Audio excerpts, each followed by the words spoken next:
general chemistry. We are going to talk about our second exception to the rule today. The last one being transition elements, this one being polyatomic ions. So polyatomic ions consist of more than one atom that are covalently bound together.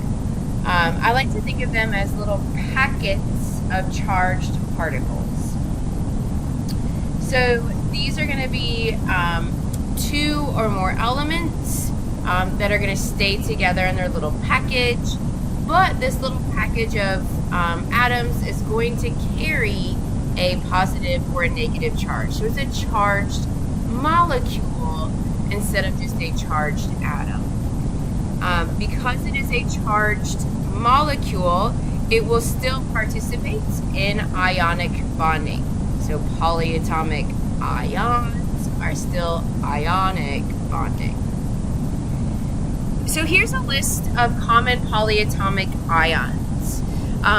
If you were in a face-to-face class, a portion of this list would be required that you have it memorized, but with a virtual course, I'm realistic. I recognize that asking you to memorize these may not be the case. You'll probably have them somewhere near you.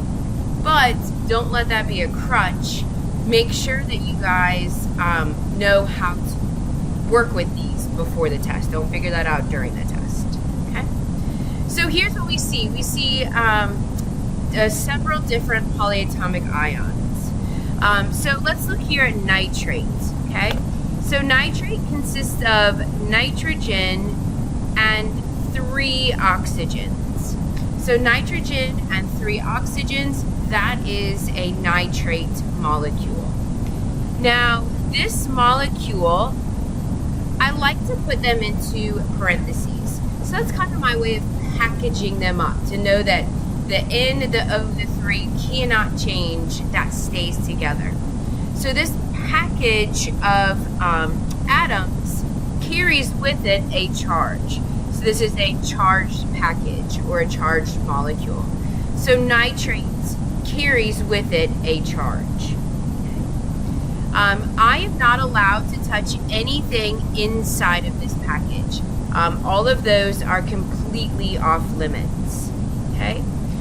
So for example, if we look up here at nitrite, if I were to accidentally change this during my chemical naming process to NO2, now I have changed it to a completely different molecule. It is not nitrate anymore. I have changed it to nitrite. So this is just my way of emphasizing the fact that these packages, you cannot touch the inside. You cannot peek in and look at the package. You just have to simply work with the package as you have it. So let's talk about the chemical formulas, and then we'll talk about the naming. Okay. So we want to make a chemical formula between an ion of magnesium and an ion of nitrate. Okay. So these two are going to come together, and they're going to form some sort of chemical formula. We're still going to have to adhere to the rules of chemical formulas like we always do. So when I write a chemical formula onto the paper, it has to be electrically neutral. It has to.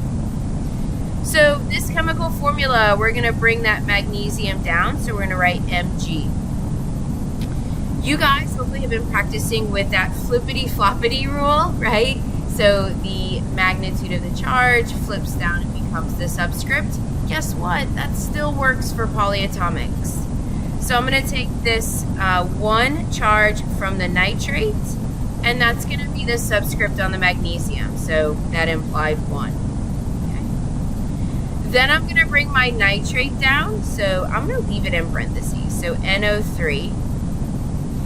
And the magnitude of the charge on magnesium is going to become the subscript here on nitrate. So I can't touch anything inside that package. But what I can do is I can tell the viewer, hey, we need 2 of these packages. So when that subscript comes out, it's going to go on the outside of the parentheses as a subscript 2. So this would be the correct formula for magnesium nitrate.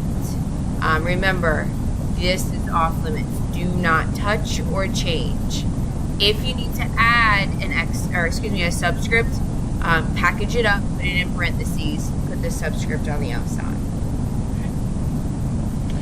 So the last thing that we need to talk about now is how would we name something like this? So if MgNO3 subscript 2 is written on the paper, and I say, what is the chemical name? So these are really, really easy. We're going to still write the name of the metal. So we would still write magnesium.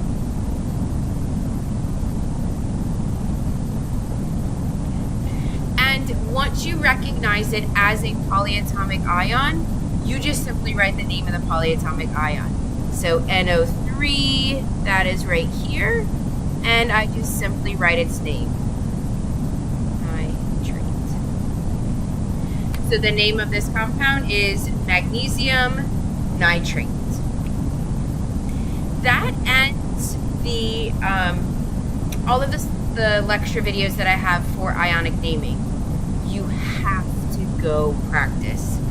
Little mistakes and nuances are going to creep in when you start doing this on your own, and you need to make those mistakes now, not during the test. So that challenge to you is to finish this video, go find a worksheet or homework or something, and practice. I hope you guys found this helpful.